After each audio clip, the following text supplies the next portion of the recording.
Hello friends, आप सभी का BMS made easy bye square channel में स्वागत है। आज के वीडियो लेक्चर में हम पढ़ेंगे फाइनल ईयर का एक सब्जेक्ट जिसका नाम है शल्य तंत्र, और उसका जो हम टॉपिक देखने वाले हैं वो है पेपर 1 का टॉपिक 1। तो पहले हम क्या पढ़ेंगे, सब्जेक्ट का नाम जो है शल्य तंत्र, यानी कि शल्य क्या है और शल्य तंत्र हम किसको बोलेंगे, यही हम आज के वीडियो लेक्चर में देखेंगे।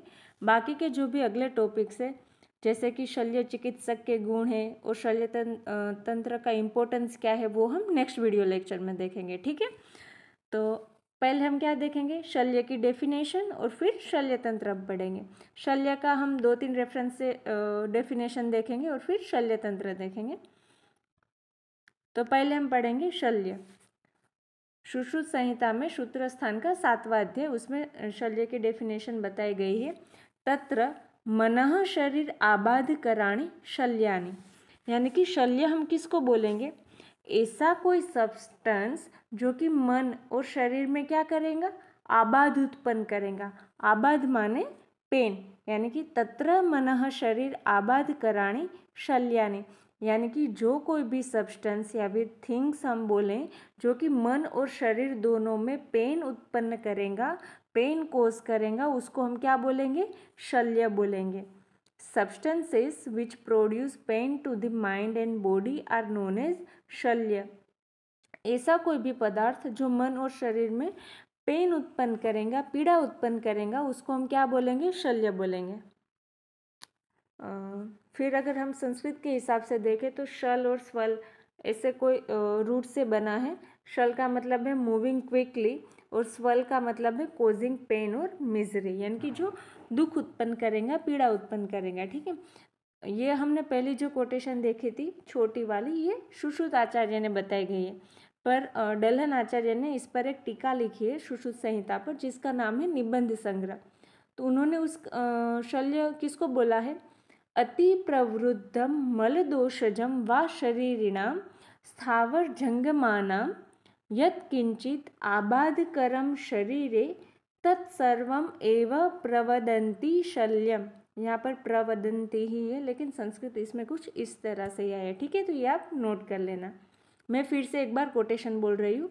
अति प्रवृद्धम मलदोषजम वा शरीरिणाम स्थावर जंगमानां यत्किंचित आबाधकरम शरीरे तत्सर्वम एव प्रवदन्ति शल्यम, यानी कि मल और दोष जो कि अति प्रवृद्ध है, यानी कि एग्रीवेटेड हो चुके मल और दोष जो कि शरीर के अंदर क्या उत्पन्न करेंगे, शरीर में आबाद करेंगे, आबाधकरम जो होंगे। ऐसे कोई दोष और मल जो कि एग्रीवेटेड हो चुके हैं वो शरीर में आबाद उत्पन्न करेंगे, या फिर वा यानी कि अथवा स्थावर जंगमानम, स्थावर और जांगम विषय वो भी बॉडी के अंदर आबाद कर सकता है। यत् किंचित आबाद करम शरीरे तत्सर्वम एव प्रवदन्ति शल्यम, यानी कि ऐसी कोई भी चीज़ जो कि बॉडी के अंदर क्या करेगा, आबाद करेगा। यत् किंचित आबाद करम किसमें, शरीर में, तत्सर्वम एव प्रवदन्ति शल्यम, यानी कि उसको हम क्या बोलेंगे, शल्य। देखिए, अगर आप अच्छे से कोटेशन समझ लेंगे तो आपको लर्न करना भी इजी रहेगा, आप कोटेशन को भी अच्छे से याद कर पाएंगे।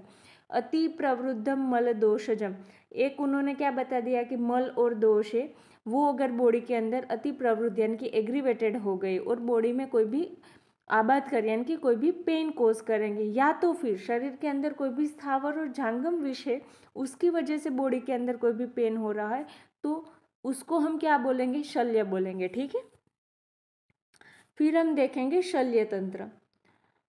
तो शल्य तंत्र जो है वो अष्टांग आयुर्वेद जो बताया गया है, आयुर्वेद की 8 ब्रांच उसमें से एक है। काय बाल ग्रह ऊर्ध्वांग शल्य दंष्ट्रा जरा वृषान। तो शल्य तंत्र है वो जो 8 आयुर्वेद में जो भी ब्रांचेस बताई गई है उसमें से एक ब्रांच है शल्य। ठीक है,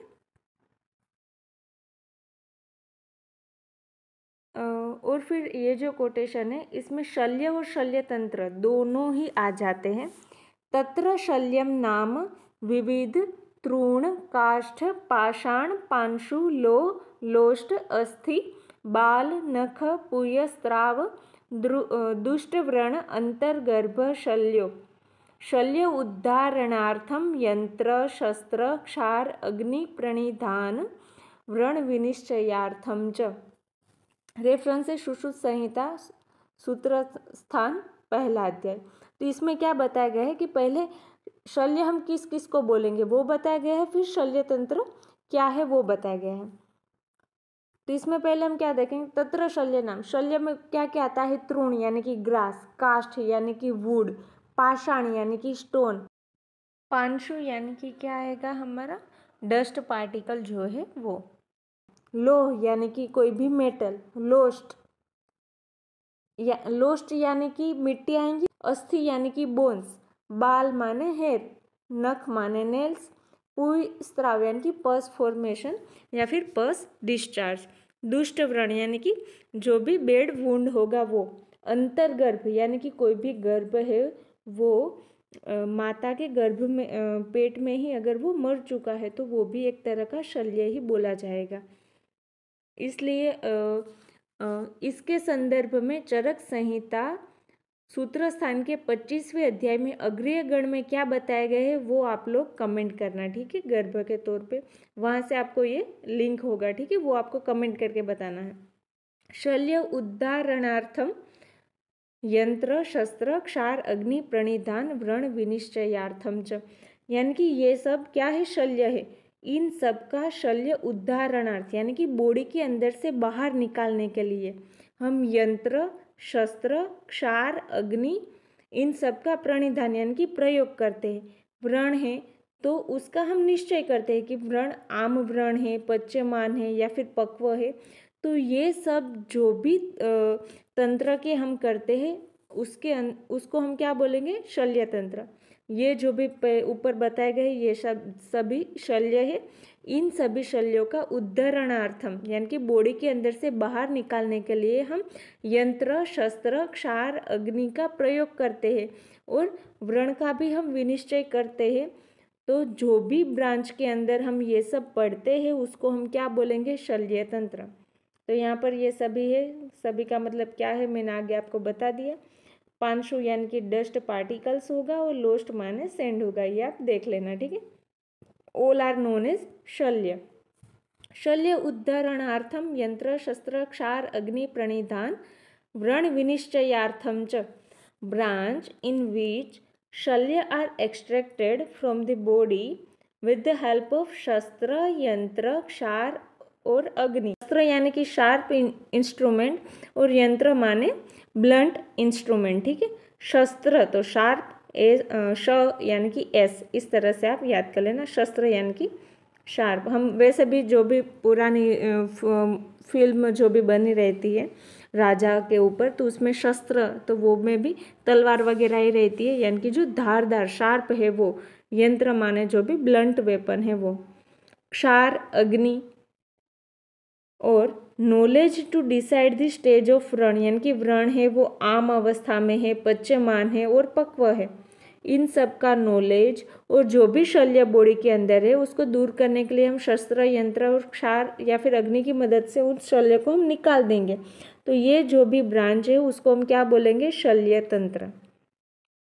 शल्यम इति शल्य हरण प्रधानम तंत्रम शल्य तंत्रम, यानी कि शल्य का हरण करने में जो भी तंत्र प्रधान होगा उसको हम क्या बोलेंगे, शल्य तंत्र।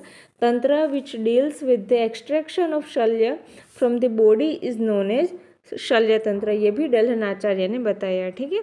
तो आई होप कि आप सबको अच्छे से समझ में आ गया होगा और आप सबको ये सभी कोटेशन लर्न कर लेनी है, ठीक है। मिलते हैं नेक्स्ट वीडियो लेक्चर में। Thank you.